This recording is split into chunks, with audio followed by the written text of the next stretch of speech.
Mga kapuso, bukod po sa pinsala sa Ilog Pasig, apektado na rin po ang kalusugan ng ilang residenteng nakakalanghap po ng nakasusulasok na amoy ng tumagas na bunker fuel mula po yan sa isang oil depot sa Santa Ana, Maynila. Ang ilan pa nga ho sa kanila ay kinailangan pang magpa-ospital. Ano ang reklamong maaring isampa ng mga apektado? At ang tanong, may habol nga ba sila sa kumpanyang nasa likod nito? Yan po naman ang ating aalamin ngayong umaga sa ating kapuso sa batas, si Attorney Gabby Concepcion. Good morning, Attorney. Good morning din sa'yo, Connie. O yan, ang tanong syempre ng mga na-ospital, ano bang habol ng mga naapektuhan itong nasabing oil spill na yan sa Pasig River, dun sa Maynila area, no? Over the weekend. Meron ba silang mahahabol? Lalong-lalo na nagkasakit. Kung mapapatunayan na ang problema ito ay dahil nga sa fumes, posibleng talagang may habol naman ng mga biktima. Although sabi nga ni Mayor Lim, libre naman ang paggamot sa Maynila. So depende kung anong lalabas sa investigasyon.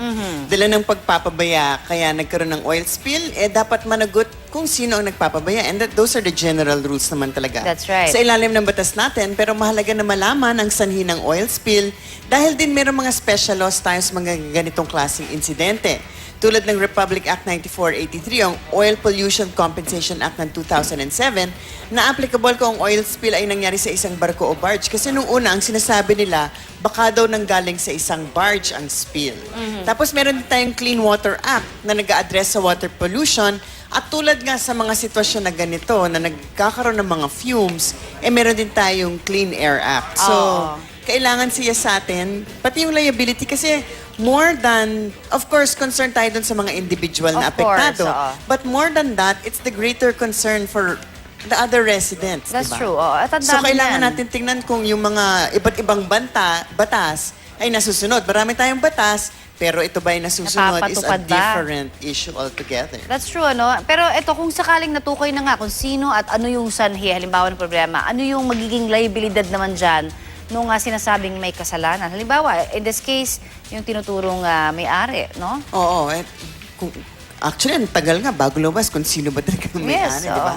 But of course, kailangan unahin yung nung may kasalanan, kung sino man siya, yung health status ng mga individual na apektado sa fumes. Kailangan din sila makipagtulungan sa lokal na pamahalaan pagdating sa cleanup operations. And actually, yung lokal na pamahalaan, sila din dapat mag-decide kung talaga bang dapat nandun in the first place, di ba? Since it's a congested area, heavily polluted, nasa sa kanila kung papayagan nila na manatili doon o hindi. Oh, okay. So, paano pagka lumaki lalo yung problema? Kasi may mga nagsasabi ng mga, halimbawa, in the case... Matagal ng issue kung whether or not dapat silang nandyan. That's right. So actually, kung sa tingin ng mga tao ay hindi gumagalaw mga kinauukulan, baka dapat kumuha sila. Mayroong isang remedy kasi sa ilalim ng batas natin, ang tinatawag na writ of kalikasan. Ito po ay isang special remedy na kung ang karapatan natin bilang mamamayan, kasi nasa Constitution po natin, everyone has a right to a balanced and healthful ecology. Kung ito ay nalalabag, meron tayong writ of kalikasan. So merong nagbabadyang malaking environmental damage, maaaring pumunta sa Korte Suprema para sa proteksyon. Tulad sa kaso, kung natatandaan nyo pa, kung minsan kasi malaking kaso sa umpisa, tapos nakakalimutan na. Yung pipeline sa Makati na apektado ang mga residente ng West Tower Condominium, nag-issue po ang Korte Suprema ng writ of kalikasan with a temporary environmental protection order. Hindi po lamang ang mga mag-asawa ang may protection order laban sa isa't isa.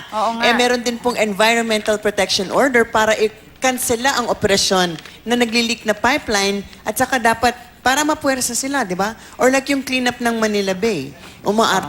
Nagiging mas proactive ang ating Korte Suprema sa ganitong mga sitwasyon. So, kung talagang mukhang kailangan talaga ng mas omnipresent na authority, meron pong writ of kalikasan. Okay, malinaw ho yan, ha? Yung ating mga karapatan, mga kapuso. Kaya magpapasalamat na tayo kay Attorney Gabby. Maraming salamat. At saka yung mga fumes na yan, sana mawala na talaga. Alright.